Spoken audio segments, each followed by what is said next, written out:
There is a lot of content online and most of it is focused on getting that first purchase. And look, I agree with that. You want the sales, the money comes first, you want that money.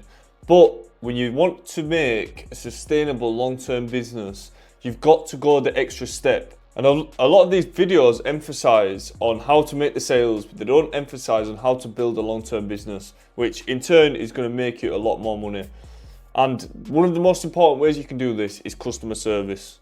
Now, this is the boring stuff, but this is the stuff that makes more money in the long term. This is going to create a more sustainable brand. So let's get straight into this. When you focus on these parts of customer service, you will make more sales. It's hyper focusing on the customer's needs. That's what's going to get you success in e-commerce. There's a reason why Amazon web pages convert at 15% and on average Shopify converts at 4%. When people are shopping on Amazon, you know yourself, everybody shops on there from time to time. It's easy to get a refund, it's easy to talk with somebody, and all the information around shipping is displayed on every single product page for every single customer to see. And the reason for this is the customer service. Amazon has the best customer service. Try and emulate Amazon, but we all can't beat Amazon. That's just a fact. So the bar is already set high.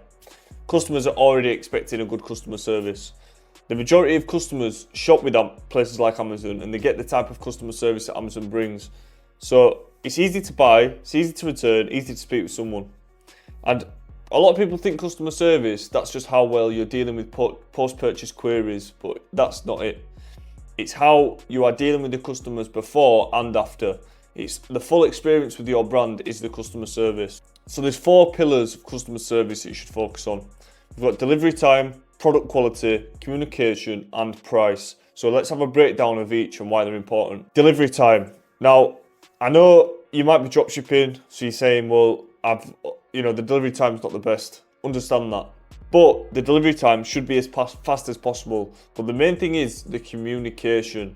So if you are dropshipping and your delivery times are slow, are you telling the customer this? Yes, you might want to hide this because a customer might not want to wait 7 to 12 days. But by communicating with the customer, you're giving expectations. And if you word it correctly, you can turn 7 to 12 days into 5 to 7 working days. And 5 days doesn't sound too bad. If you're dropshipping, your average order value is going to be on the lower end, so people can wait a little longer for a cheaper item. They're not in that much of a rush. But as long as you're displaying the information, then you're not having customers thinking, where's my product, and going crazy. So the communication is important. So it's about setting expectations beforehand. Because if you are getting a customer shopping on your website, most websites are doing next day shipping, 2-day shipping, whatever the case is. So if that's their expectation, if their expectations are then not met, then you're going to run into problems. But if you're displaying that beforehand, then it's going to work out well for you. And you can see in this example, this is a great way of displaying the information. So you're telling them the exact day. This might not be in your means to do this. You might want to just put it in a frequently asked questions section underneath your product page, but you want to display the delivery time frame. Now, I get that if you are dropshipping, you might not want to put the time frame. One thing that you can also do is set up an email post-purchase in your thank you flow that just notifies the customer in busy times it may take X amount of time and it would be a maximum shipping time, because there you still have set the expectation. So promote on your website the fastest possible shipping time and then set the expectation post-purchase for the slowest possible shipping time. And with that, you're going to get customers that are getting their expectations met. So you want to also be displaying this on your policy pages. Not that many customers are going to be going there, but you should still have it on there. You want a detailed information about how your shipping works, but you do want it on your product page. Number 2, product quality. Now, don't sell bullshit that just looks cool. Like, you can sell it and it does sell, but if it's not a good product and it breaks or it doesn't do the function that it says, it's gonna lead to unhappy customers. It's not worth the risk. So are you actually checking the products? How do you check the products? Well, you can order everything off AliExpress or Amazon. Most of the dropshipping items are already on Amazon. So just order it, check it, take your content with it. You can send it back if you want. So just check the product quality. Read the reviews online. reviews are perfect to checking the product quality, because then you can see the problems with the product. If it's on Amazon, it's got 1-star reviews by hundreds of people, you know it's going to be an issue. So you've got to make sure that your product does what you say it does. It's got to live up to expectations. Because if you want a long-term sustainable business, you want people to repeat purchase, you don't want negative reviews, and later down the line, if the quality is not 100%, if you're drop shipping it and you're making loads of money off it, why not customize it? Why not get a better quality version made, order in bulk, send it to a 3PL? But you can do this by checking the product quality first. Not all products are the same.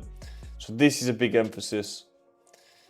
Number 3 is communication. Now, this doesn't mean just answering emails fast, but how effectively are you communicating all the relevant information? So are you displaying the returns information? Are you displaying shipping info? Are you showing the features? Are you showing the benefits? Are you setting expectations for the customers? And are you responding to customers on the pre-purchase or post-purchase? Whether that's through email, live chat, you need to try and create a system.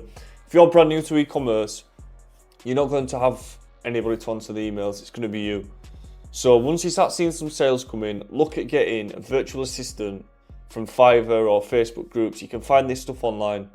This is going to be someone from somewhere like the Philippines or Jamaica who can just log in a couple of times a day and they can answer customer queries.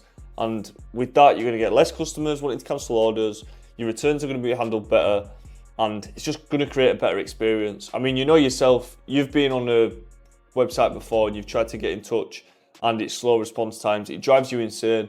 And once you get angry with the business, customers, they just want to get you. They'll start leaving reviews online and they'll start pushing a return just to try and feel like they got a win.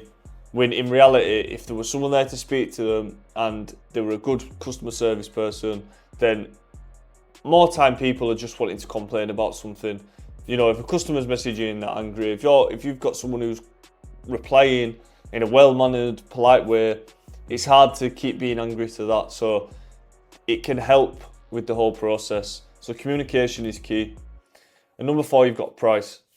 So you should be marketing in a way where, in the customer's mind, they're buying the product to solve a solution, and that pain being solved is worth more than the money that they've got. So the price should be a no-brainer to the customer. Have you taken the price into consideration? What are the markets charging? Have you tested prices? Can you charge more? Can you charge less? What's your most profitable price?